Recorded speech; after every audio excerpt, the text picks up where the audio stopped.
A ligação chegou numa tarde comum, daquele tipo de hora silenciosa em que a vida finge que nada está prestes a mudar. A mulher ao telefone falou com calma, quase com educação. Senhora, aqui é do restaurante da Lindenstrasse. Precisamos lhe mostrar uma gravação. Por favor, venha sozinha. E, não conte ao seu marido. Lembro-me de ficar olhando para a parede muito tempo depois de a ligação ter terminado. Meu coração não disparou. Afundou. Porque quando alguém diz para você ir sozinha e não contar à pessoa com quem você divide a cama há 22 anos, você já sabe, algo sagrado está prestes a se quebrar. Se você está ouvindo isso e acredita que casamentos longos são construídos apenas com amor, convido você, com delicadeza, a ficar comigo. E se histórias como esta ajudam você a enxergar a vida com mais clareza, que este canal lhe faça companhia nas noites silenciosas. Se decidir se inscrever, desejo-lhe paz, sabedoria e a força para encarar as verdades quando elas batem suavemente à sua porta. Meu nome é Teresa Vogel. Tenho 45 anos. Vivo na Alemanha, em uma pequena cidade onde as pessoas se cumprimentam pelo nome e os segredos viajam mais rápido do que os trens. Esta é a minha história. Durante a maior parte da minha vida, acreditei que era sortuda. Casei-me jovem, aos 23 anos, com um homem chamado Stefan Vogel. Ele era estável, confiável, o tipo de homem que consertava cadeiras quebradas e pagava as contas em dia. As pessoas diziam que éramos sólidos. Confiáveis. O tipo de casal que os outros admiravam em silêncio. Não tínhamos brigas dramáticas. Nenhuma discussão aos gritos. Criamos uma filha, construímos rotinas, compartilhamos cafés da manhã de domingo. Com o passar dos anos, a paixão suavizou-se em hábito, e o hábito tornou-se conforto. Ou assim eu pensava. Quando você é jovem, acredita que o amor precisa ser barulhento para ser real. Quando envelhece, aprende que o amor também pode ser silencioso. Mas o silêncio, eu descobriria mais tarde, pode esconder muitas coisas. O restaurante que me ligou não era um lugar estranho. Stefan e eu tínhamos ido lá dezenas de vezes. Era acolhedor, tradicional, o tipo de restaurante onde casais mais velhos demoram na sobremesa. Stefan gostava do strudel de maçã. Ele sempre pedia a mesma coisa. Esse foi o primeiro pensamento que me veio à mente depois da ligação. Strudel de maçã. Disse a mim mesma que devia haver um engano. Talvez alguém tivesse esquecido uma bolsa. Talvez precisassem de uma confirmação de reserva. Minha mente procurava desesperadamente explicações normais, porque a verdade parecia pesada demais para ser carregada sem preparo. Não contei a Stefan sobre a ligação. Só essa decisão já fez minhas mãos tremerem. Na manhã seguinte, dirigi até o restaurante sozinha. O céu estava cinzento, baixo, como se ele também soubesse que algo estava prestes a terminar. Cada sinal vermelho parecia durar mais do que o normal. Cada rua familiar parecia, de repente, estranha. Lá dentro, o gerente me cumprimentou com uma expressão que eu nunca tinha visto antes, compaixão misturada com cautela. Ele não me levou a uma mesa, mas a um pequeno escritório nos fundos. Havia uma cadeira, uma mesa e um computador. Ele me perguntou se eu tinha certeza de que queria ver a gravação. Essa pergunta mudou tudo. Porque quando alguém pergunta se você tem certeza, significa que você não será a mesma depois. Assenti com a cabeça. Lembro-me de ter assentido lentamente, como uma mulher mais velha que já sabe que a vida raramente lhe dá o luxo de virar o rosto. A tela se acendeu.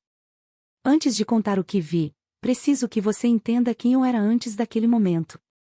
Eu não era uma esposa desconfiada. Nunca olhei o telefone de Stefan. Nunca perguntei onde ele tinha estado se chegasse tarde em casa. Confiança, para mim, não era algo que se questionava. Era algo em que se vivia, como uma casa que você acreditava ser segura. Stefan trabalhava longas horas. Às vezes dizia que precisava de espaço. Na nossa idade, essa palavra parecia razoável. Espaço para pensar. Espaço para respirar. Espaço para escapar do barulho das responsabilidades do dia a dia. Eu lhe dei esse espaço. Isso é algo sobre o qual ninguém o alerta quando você envelhece. Você aprende a dar. Mas ninguém lhe ensina quando parar. O vídeo começou sem som. Apenas imagens de um canto familiar do restaurante. Uma mesa perto da janela. Eu conhecia aquela mesa. Stefan gostava dela porque a luz era mais suave ali. E então eu ouvi. Meu marido. Ele parecia relaxado. Mais jovem, de alguma forma.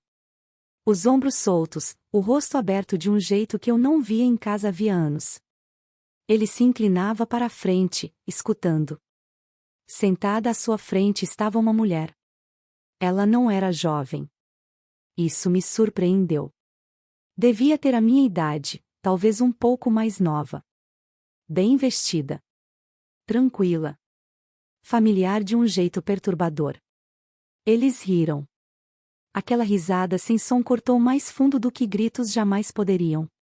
Vi Stefan estender a mão por cima da mesa. A mão dele repousou sobre a dela. Não rapidamente. Não com nervosismo. Com naturalidade. Como se aquilo fosse algo que já tinham feito muitas vezes antes. Senti algo dentro de mim ficar completamente imóvel. É assim que a traição se parece na meia-idade. Não é paixão selvagem. É intimidade praticada. O gerente explicou, em voz baixa, que o restaurante havia instalado novas câmeras depois de uma série de incidentes. As imagens eram analisadas diariamente. Foi assim que perceberam. Stefan e a mulher iam com frequência. Sempre à mesma mesa. Sempre nos horários em que ele me dizia que estava trabalhando até tarde. Eu não chorei. Ainda não. Perguntei há quanto tempo. O gerente hesitou, depois respondeu com honestidade. Quase 1 ano. 1 ano. 1 ano de jantares que eu não conhecia. 1 ano de conversas das quais eu não fiz parte. 1 ano de mentiras servidas calmamente sobre a nossa mesa de cozinha. À medida que assistia a mais imagens, padrões surgiam. Gestos. Rotinas familiares. Do tipo que apenas pessoas que se sentem seguras juntas desenvolvem. Não havia pressa, nem segredo na linguagem corporal deles. Isso doeu mais do que tudo. Porque significava que aquilo não era um erro. Era uma escolha. Quando saí do restaurante, o mundo parecia alto demais. Carros passavam, pessoas riam, a vida continuava como se nada monumental tivesse acabado de acontecer. Fiquei sentada no carro por muito tempo, segurando o volante, imaginando quantas vezes eu tinha acenado para Stefan enquanto ele já estava meio caminho de outra pessoa. Naquela noite, Stefan chegou em casa no horário de sempre. Beijou minha bochecha. Perguntou o que tinha para o jantar. Sentou-se à mesa como se nada tivesse mudado. Observei-o com atenção. A voz. As mãos. Os olhos. E, pela primeira vez em décadas, percebi o quão pouco eu realmente conhecia o homem sentado à minha frente. Eu não o confrontei. Não naquela noite. Quando se é mais velho, a vingança não se apressa. Ela espera. Ela escuta. Naquela noite, deitada ao lado dele, fiquei olhando para o teto e compreendi algo de forma assustadoramente clara. O casamento em que eu acreditava já tinha acabado. Stefan só ainda não tinha me contado. E eu sabia, com uma certeza calma que me assustou, que o que viria a seguir mudaria a vida de nós dois para sempre. Porque, uma vez que você vê a verdade, nunca mais consegue deixar de vê-la. E eu estava apenas começando a enxergar. A coisa estranha sobre a traição é esta. A vida não para quando você a descobre. Ela continua respirando, comendo, dormindo, enquanto, por dentro, você se despedaça em silêncio. Na manhã seguinte, depois de ver a gravação, acordei antes de Stefan. Fiquei ali, ouvindo a respiração dele, firme e tranquila, como se nada no mundo estivesse errado. Aquele som, que antes me confortava, agora parecia estranho. Perguntei-me quantas manhãs ele havia acordado ao meu lado carregando outra vida dentro do peito. Levantei-me em silêncio e fui para a cozinha. A chaleira ferveu. O relógio fez tic-tac.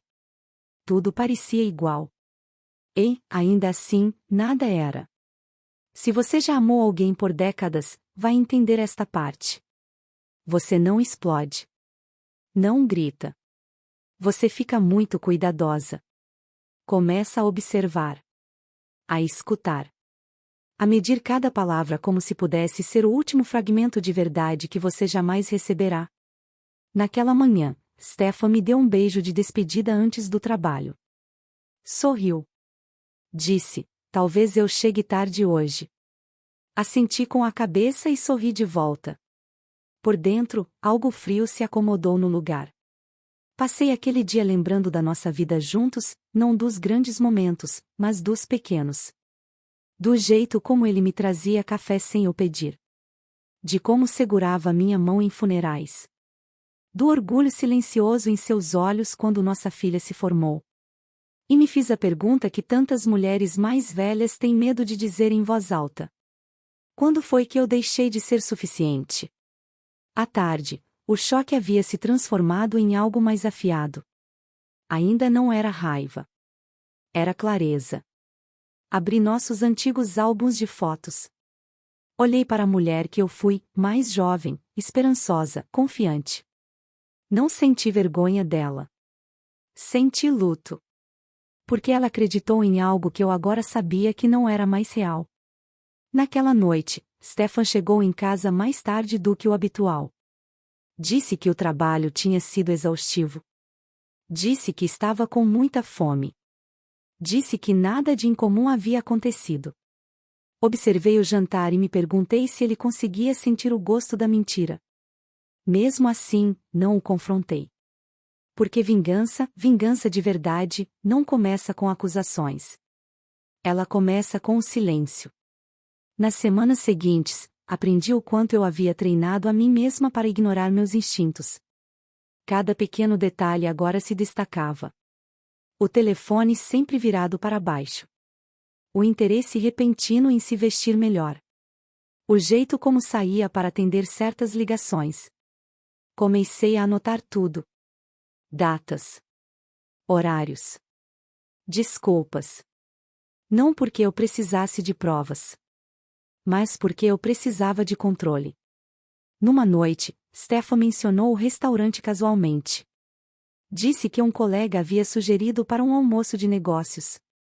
Sorriu ao dizer o nome. Eu sorri de volta. Naquele momento, eu soube, ele acreditava que eu não sabia de nada. E há um poder estranho em ser subestimada. Voltei sozinha ao restaurante numa tarde, não para assistir à gravação novamente, mas para sentar onde eles se sentaram. Pedi um chá. Observei casais entrando e saindo. Imaginei Stefan ali, inclinado para a frente, rindo baixo das palavras de outra mulher. Perguntei a mim mesma que tipo de mulher ela era. Ela sabia de mim? Acreditava na versão dele sobre nosso casamento? Ou era, como ele, alguém simplesmente escolhendo o que era mais fácil? Nunca descobri. Porque minha história não é sobre ela. É sobre mim. Numa noite, enquanto Stefan dormia, tomei uma decisão que mudaria tudo em silêncio. Abri nossos documentos compartilhados. Nossas finanças. Nossas economias. Anos de planejamento cuidadoso estavam organizados na tela. O casamento ensina muitas coisas. Uma delas é onde as fundações estão escondidas.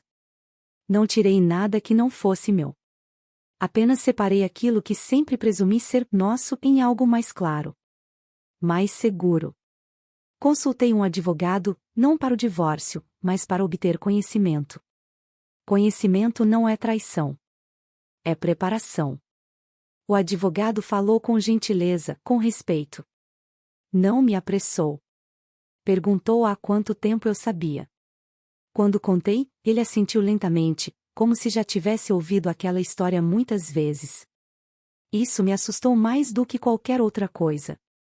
Porque significava que não era raro. Era comum.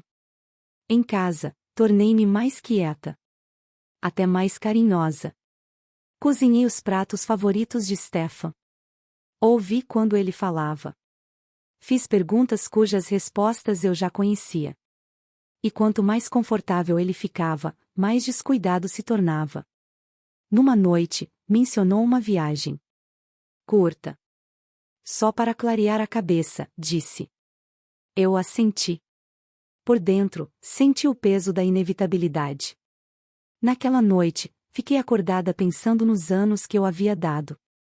Na mulher que eu tinha sido para ele. Na confiança que ele gastara com tanta facilidade, como se nunca fosse acabar. E me fiz uma pergunta que mudou o rumo da minha vida. O que eu devo a alguém que já me deixou no coração? A resposta foi: nada. Mesmo assim, esperei. Porque o momento certo importa. Semanas depois, Stefan esqueceu o telefone em casa. Ele estava sobre o balcão da cozinha, vibrando suavemente. Não corri até ele. Não senti pânico. Senti confirmação. Quando finalmente o peguei, a mensagem era simples. Familiar. Íntima. O tipo de mensagem que você só envia quando acredita estar seguro. Coloquei o telefone de volta sem abrir. Eu não precisava ler. Eu já sabia o suficiente.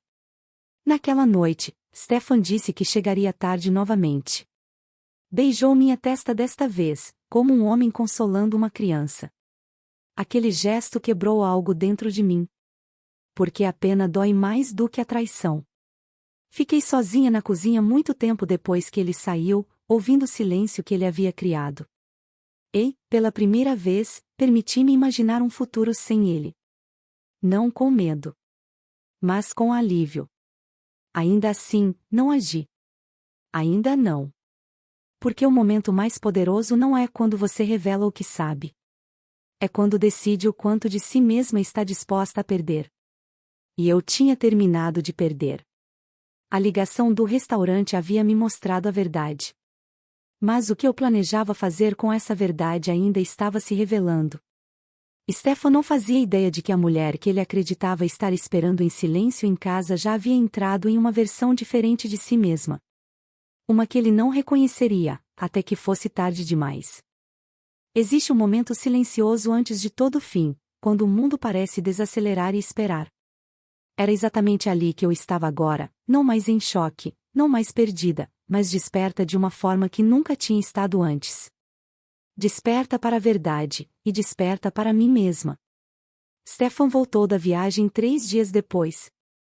Lembro de ouvir a porta se abrindo, o som familiar das chaves dele sobre a mesa. Ele trouxe uma garrafa de vinho, como costumava fazer. Sorriu, como sempre sorria, como se nada tivesse se movido sob os nossos pés. Mas tudo tinha mudado.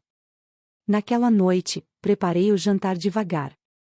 Observei-o do outro lado da mesa. Seus gestos eram os mesmos, a voz firme, as histórias cuidadosamente moldadas. Falou da viagem, do trabalho, de nada importante. E percebi algo silenciosamente devastador: ele acreditava que ainda estava no controle da história. Depois do jantar, quando os pratos foram recolhidos e a casa voltou ao seu silêncio habitual, eu disse que precisávamos conversar. Não amanhã. Não depois. Agora. Os ombros dele se contraíram. Foi sutil, mas eu percebi. Depois de décadas de casamento, você aprende a reconhecer os pequenos sinais. Sentamos à mesa da cozinha, a mesma onde planejamos férias, pagamos contas e celebramos vitórias simples. Eu não o acusei. Eu não chorei. Fiz apenas uma pergunta simples. Há quanto tempo você planejava viver 2 vidas? O silêncio que se seguiu foi mais pesado do que qualquer discussão que já tivéssemos tido. Stefan olhou para as próprias mãos. Por um instante, pareceu mais velho do que eu jamais o tinha visto. Ele não negou. Estranhamente, isso doeu mais do que se ele tivesse negado. Disse que começou devagar. Disse que se sentia invisível. Disse que nunca quis que chegasse tão longe. Eu ouvi. Ouvi de verdade. Não porque precisasse das explicações dele, mas porque queria entender como duas pessoas podem compartilhar uma vida e ainda assim se afastar tanto. Então contei a ele sobre o restaurante. A ligação. A gravação. O momento em que tudo ficou claro. Vi a cor desaparecer do rosto dele. Ele se recostou na cadeira, como se a verdade finalmente o tivesse alcançado. Não fez perguntas. Não se defendeu. Apenas fechou os olhos. Foi ali que eu soube que o casamento em que eu acreditava já tinha terminado. Conversamos por horas naquela noite. Sobre envelhecer. Sobre medo. Sobre como o silêncio pode se transformar em um muro quando ninguém tem coragem de falar.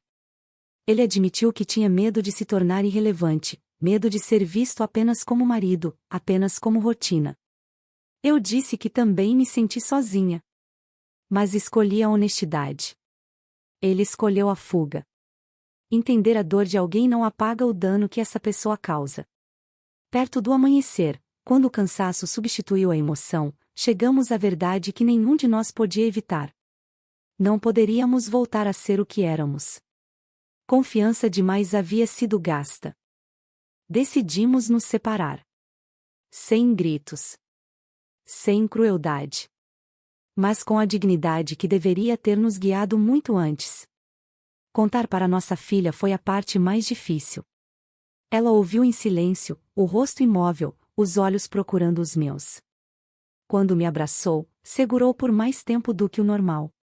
Naquele abraço, senti perda e alívio ao mesmo tempo.